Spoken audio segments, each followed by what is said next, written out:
You've seen me adding buttons in a bunch of examples in other videos so far. Let's actually talk about buttons and making them useful, because so far everything we've done is just been visual, but we want to be able to interact with our UI as well, and that's where buttons come in. Essentially anything that you want to interact with, there's gonna be a button behind it. So let's get rid of these three things that we have here and get started with the most basic stuff, just adding in a singular button, right? So if you just add in a singular button, we can make it as big as you want it to be. Buttons can have one child inside them. So you can add in an image into your button, or you can add in a text, or you can add in any other type of widget, really. You can't add in more than one at a time though. If you want to have more than one thing inside of your button, you're going to need to put in a container for multiple things, like a horizontal box. If you put in a horizontal box, then you can put multiple things inside of that horizontal box, like an image and then also a text, and now your button can contain more than one thing at a time.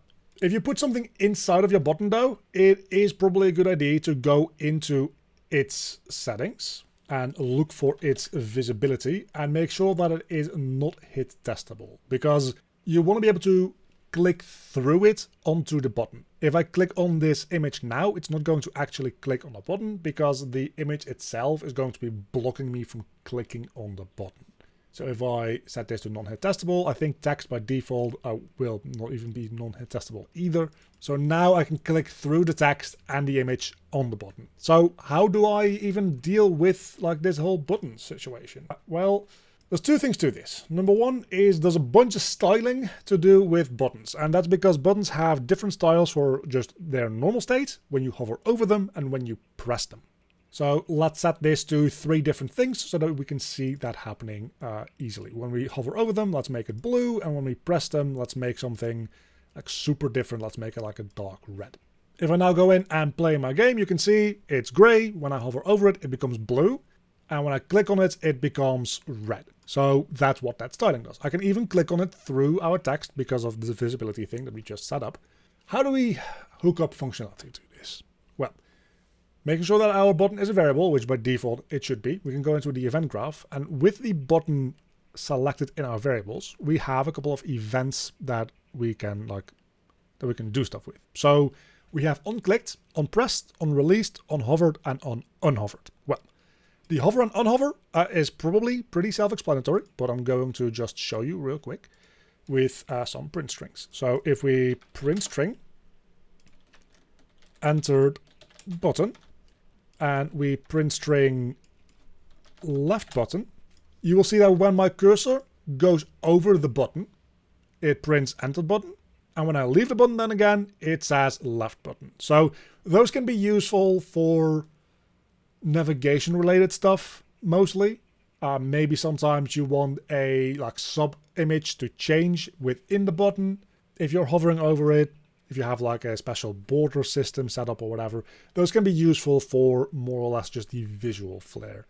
Generally not used for actual functionality stuff, because that is where we get into onClicked, onPressed, and onReleased. I would assume that onPressed and onReleased are pretty self-explanatory as well. I'm going to print string these as well. Pressed button, and also then released button. If I press the button down, it says pressed button, and then it will only say released button once I actually release it. The thing is, if I press the button, I move off of the button, and then I release it, it will still say that the button was released, because the button was pressed down, and then it's just going to look at the mouse for when it is released, even though I might not be over the button anymore to begin with. That's where onClicked comes in. onClicked looks at whether you were on the button at the time of pressing and then also releasing. So you see, if I do onClicked, I print string and I click button, you see that I press the button and I enter the button. If I now go off of it and I release, it just says release button. But if I keep on it, it says, again, pressed button.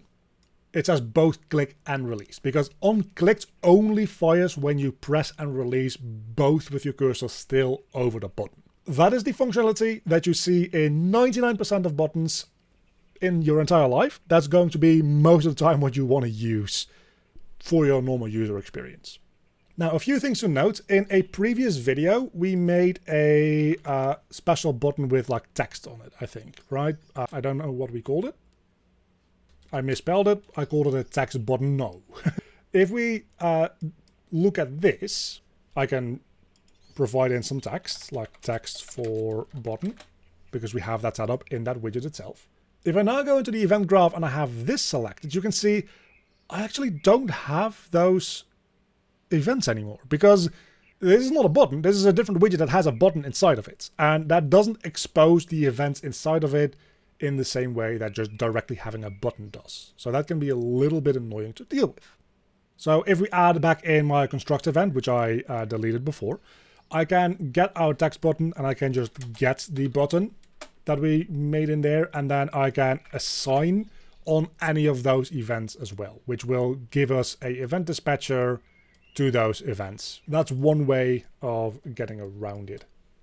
Alternatively, what we can do is we can go into here and just make new event dispatchers that just kind of bind to these event dispatchers, right? So in this case, I really only care about onClicked, so we can on button clicked. And I can just say, hey, when this button goes onClicked, my new event dispatcher also just calls out. And then that new event dispatcher will indeed be visible on here. So on button clicked, we now have that. A really cool side effect to that is that we can add in extra information to our new event dispatcher. So if we want this on button clicked to have a parameter for which button was clicked, so like button reference or something like that, we can give our text button object reference through, and we can send through which button was just clicked. And now that event will also have the button that was just clicked. So we can print out the get text, for instance, from text block. So get text again. And we can print out the specific text for the button that was just clicked. So we have text for button, but if we also make one, this is a button, and we also add in our on button clicked to that, we can just kind of do the same thing here. Connect all that up. And now we'll have text for button being printed out when we press this one. And this is a button being printed out when we press this one. It's pretty small on screen, so I hope you can read it. But that's a bit of a workaround for having buttons inside of sub-widgets that you still want to be able to like bind some code to, which very often you will actually want to be able to do. And a very big thank you to all my Patreons. You can see them on screen right now. If you want to help support the channel or get any of the project files in any of my tutorials, there's a link down below to the Patreon page to support me, or alternatively as a YouTube member.